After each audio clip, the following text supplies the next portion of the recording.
Alright guys, welcome back to Frugal Homestead. So today I wanted to talk to you about a simple way to make homemade ice melt. Now, we're in the time of year where, whoa, as you can see, ice will quickly put you on your butt. Now, it can cause problems for getting out of your driveway, it can cause problems if you get your car stuck in it, and many other things. The simple solution that everybody usually uses is go down and buy rock salt.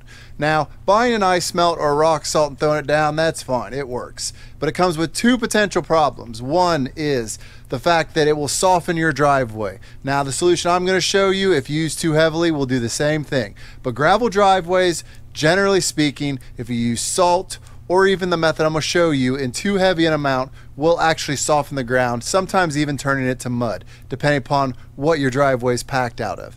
Now, with that said, and the warning out of the way, the other thing that is a problem with rock salt or ice melt or other things like that is the runoff.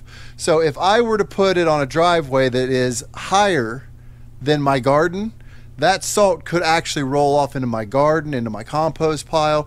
Generally speaking, we just don't want the chemical altered salt in our system, be it whatever, groundwater, whatever. So with that said, I went back to the old ways, and I'm gonna bring you guys along and show you how I took a very icy area and turned it into a non-icy driveway. Now, if you look down the lane, there's still actually a little bit on there because I went very light on the lane, but take a moment, stay here with us, and I'm gonna show you the easiest way possible to melt all this ice and snow. All right, step one, we go into our wood burner building here. Got our wood burner cooking today. It is very cold out, but what we're gonna do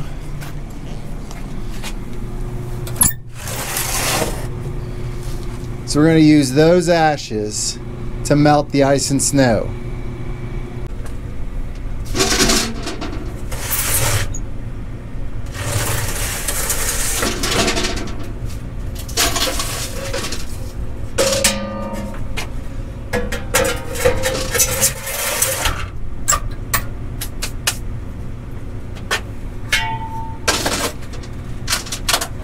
Alright, so now that we've got our ashes here, let's talk about why this works.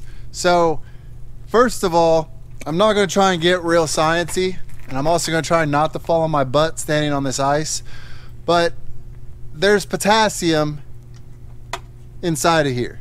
It's actually a potassium salt, but the reality is, back before we had chemical salt, or when people didn't live near a place where salt was readily available, it was extremely expensive. You would have never thrown it down to get rid of ice. So what they would do is either use cinders or wood ash. Now, hardwood wood ash will be a much better product for what we're trying to do here, but anything you have will work because you're not only going to get traction on this, but it's going to help with the melting process. Now, I've made a bunch of different things out of wood ash, like soaps and others, but the important thing to know is that this actually heats up when it hits water. I know a lot of people are like, what are you talking about? I pour water to put out campfires all the time and it doesn't heat up. Yeah, it does. So what we're going to do here is, try not to fall. But what I want to talk to you about is how you put it on, because that matters too. So what I do is I just get a shovelful, and you want to just really lightly put it down. And that's all, because if you put too much on, I can promise you, you're going to end up with a muddy spot. If you have a gravel driveway, you will have a muddy spot.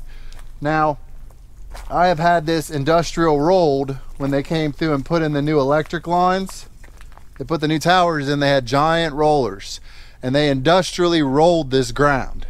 I mean, huge machine, and it still will soften the ground, even though it's been packed down that tight, by using this if you use too much. So go easy, less is more. Now if you're stuck or you got to get out, yeah, throw it down.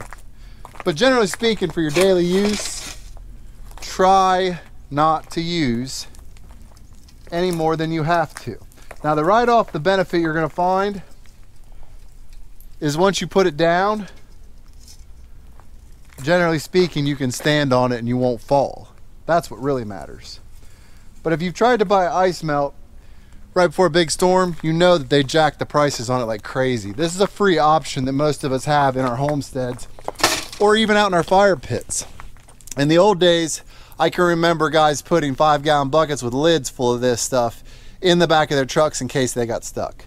So just a simple, really easy way for free to melt the ice. Now, if you have a concrete or a paved driveway or a paved walkway or a concrete steps, use this, because regular salt will destroy concrete that hasn't been sealed thoroughly.